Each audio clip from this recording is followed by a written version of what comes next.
to a person, we use this as an example. If I were to stand up and talk, here I am, and when I talked, words would come out. You know what else would come out? Breath. Mm-hmm. But you wouldn't see it, the words or the breath, as being separate from me. You would see it all as the same. And so the Holy Spirit, when you look it up in the Hebrew word is ruach, which means wind or breath. Right. And so if we want to think of God, we struggle because we see how his word took on flesh, and so then we think of it as being separate or different almost. But what really we would see is God just standing there talking. Jesus would be the words we would hear, and his spirit would be the breath that would come out of him while he's talking.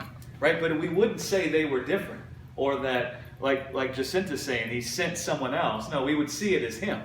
Right? That's why Jesus said, if you've seen me, you've seen the Father. Right? I am the Word. I am the Father's Word made flesh. So it's as if the Father is standing here talking with you. Right? And I think it's profound. I think I said this before, but in Isaiah, when it talks about Emmanuel, I never really meditated on this very much. So I started thinking about God seeing us and saying, your flesh of my flesh, your bone of my bone. God. Jesus. God. But when it describes Emmanuel, it says, a child will be born unto you, and his name shall be Wonderful Counselor, Mighty God, Prince of Peace, Everlasting Father. It says this child that will be born will be all of those things. Everlasting Father is one of the things.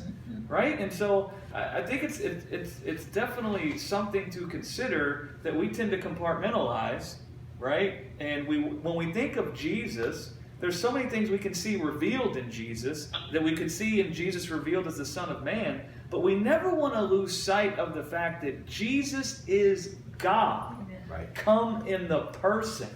Right? He is God. He's not like some separate messenger. Right? And some of the scriptures are worded in a way for us to understand the dynamic of the Father, Son, and Spirit, and the Godhead, and those kinds of things. But we don't want to let that morph us into the place where we lose sight that Jesus is God. Right?